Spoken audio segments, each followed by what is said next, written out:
In the second round, pick 48, Mel Kiper has the Detroit Lions selecting Iowa linebacker Jack Campbell. And I saw in the group chat earlier and before the show, Braylon, you are not on board with that pick at all. What say you? What is this, 1985? Ooh.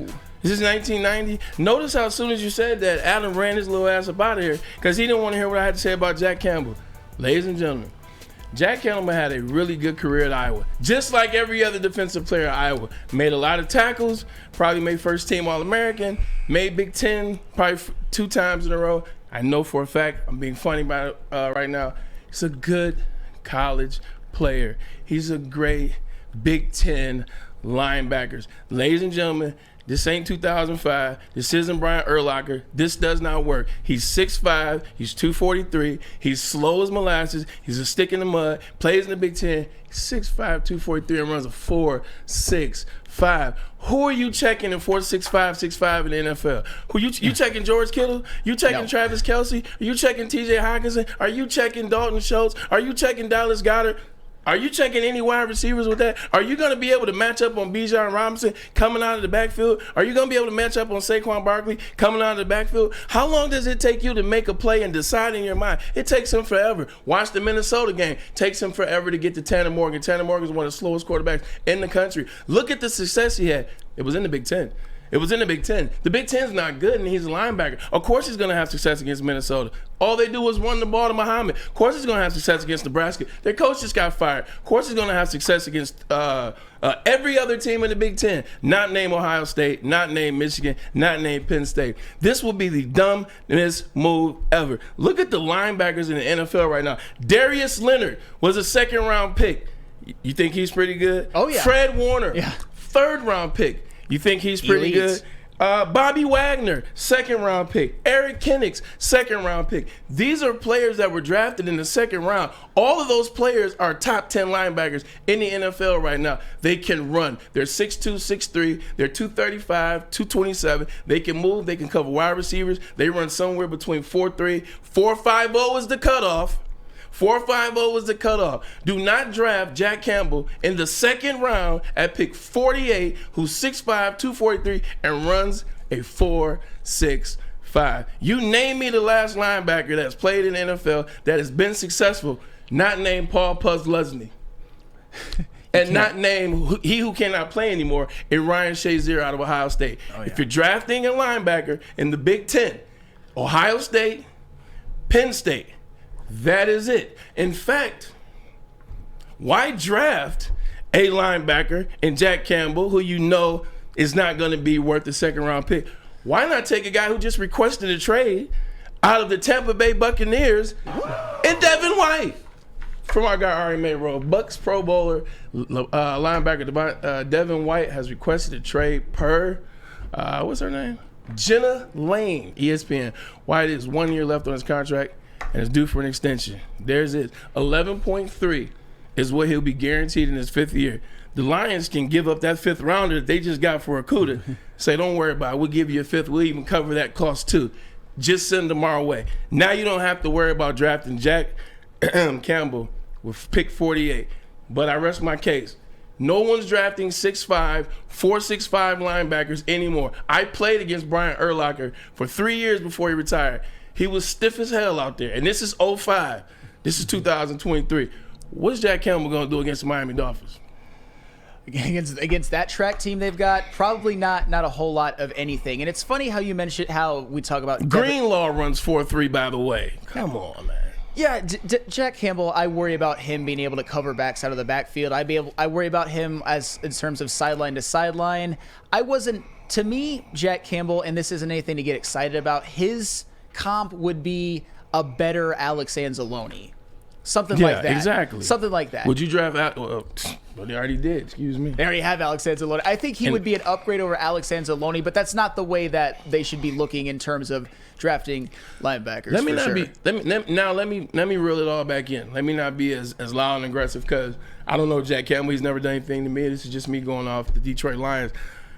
nowadays, Flannel Sam, you just see the guys that I named. Like all the top 10 linebackers, with the exception of Roquan Smith, they're all second, third round guys, fourth round guys that you're finding and you're plugging, and they're becoming, Pro Bowlers, Hall of Famers. Bobby Wagner's second. He's a Hall of Famer. He is. First ballot Hall of Famer. Fred Warner. I've seen Fred Warner run 54 yards. And if you don't know what that is, that's sideline to sideline. 54 yards to make a play on Saquon Barkley. Saquon Barkley is what, 4'3", 4'41", athletic as hell, agile, as big as Quadzilla. I saw Fred Warner go coast to coast and tackling for 1 yard.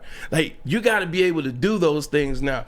The second round picks nowadays, they're just as good, if not better, than the first round picks when I was in the league or before that. The second round picks, you got to be looking for a guy that you're like, this guy's a game changer. This guy is a starter. This guy's a Pro Bowl player. This guy could even be a gold jacket. Gold jackets are now the second round. It's not just the first round anymore. So if you look at it from that standpoint, I'm not going to bring in Jack Campbell as a guy with my 48th overall pick. I'm looking for somebody that can change the defense and change the team. I think he could be a good player. But I ain't picking him with 48. And speaking of guys that could eventually be a gold jacket guy, how about Devin White, requested a trade? I'm not saying that he's on the same trajectory as, say, a Fred Warner or a Darius Leonard. I think he's a tier below that. But he's damn good. He is damn good. Devin White was the best player in the playoffs 3 years ago when the Tampa Bay Buccaneers won the Super Bowl. He was the best player in the playoff. You can argue they do not win that Super Bowl without Devin White. And this is year 2 for him. That's year 2 for him. This is now year 5, 11.3. Pay that. Give up the 5th rounder. Pay that. You need to have a guy. You saw what Baltimore did. Baltimore didn't pay Lamar Jackson, but they paid Roquan Smith.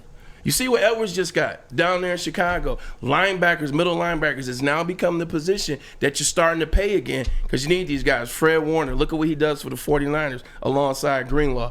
So I think that this is your move. Devin White is a guy that's proven. Devin White's a guy looking for a new deal, and you guys had a perfect situation. The Lions are perfect for everybody because Devin White had come here and ball. You saw what he did in that Super Bowl run. And just imagine Devin White on this. Imagine this, and I don't want to get us all too excited. Imagine Devin White on that defense as their linebacker. Imagine that with their revamped secondary. Imagine another year of Aiden Hutchinson, another year of James Houston. And now you got Will Anderson Imagine Jr. that in conjunction with Will Anderson Jr. And think about this too. I love how everything is complementary when it comes to football. They just traded Jeff Okudah, which means that you saved money on the salary cap. Mm-hmm. Nice. So it gives you more room to acquire a Devin White, and you acquired an extra draft pick that you can then just flip for Devin White. It might take more than a 5th rounder, but still, you can do it. You can do all of these things in Devin White. Just imagine how much higher this defense could be. You would, I wouldn't say completely solidify the linebacking position, but you don't want Alex Anzalone and Malcolm Rodriguez as your best linebackers. You need a dude, and Devin White is one of the better linebackers in the league. He's like a tier below Darius Leonard and Fred Warner and guys like that. 100% you need to do it. And the cool thing about it, too, is if you kind of pay attention to the setup, all this kind of happens. Like, this is one of the things. When we re-signed Alex Anzalone, at first I was like, oh, man. But then I looked at the deal structure. I looked at how much he was given. I looked at the time frame. And I always said, this lets me know they're going to draft a linebacker. They still might pick up a linebacker and partner them side by side.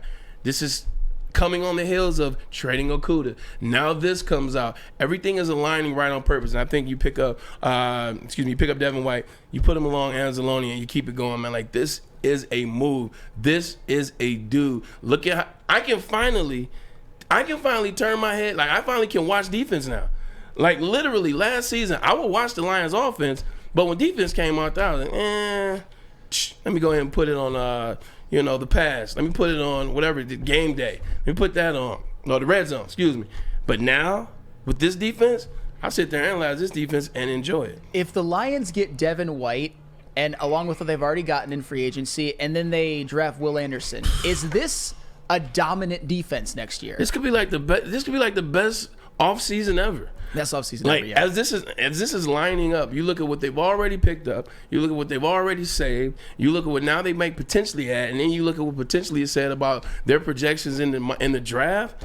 You're talking about the best offseason the Detroit Lions have ever had. Like, and I don't use ever for effect. I'm being honest on that one. This is ever.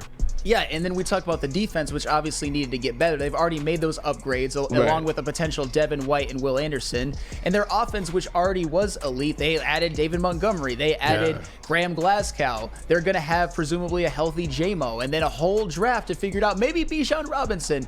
Man, I'm getting a little too excited. I'm getting a little too ahead of myself. But the other thing that's cool too, Flano, is there's still one more period. Like, see, everybody knows it's the off season.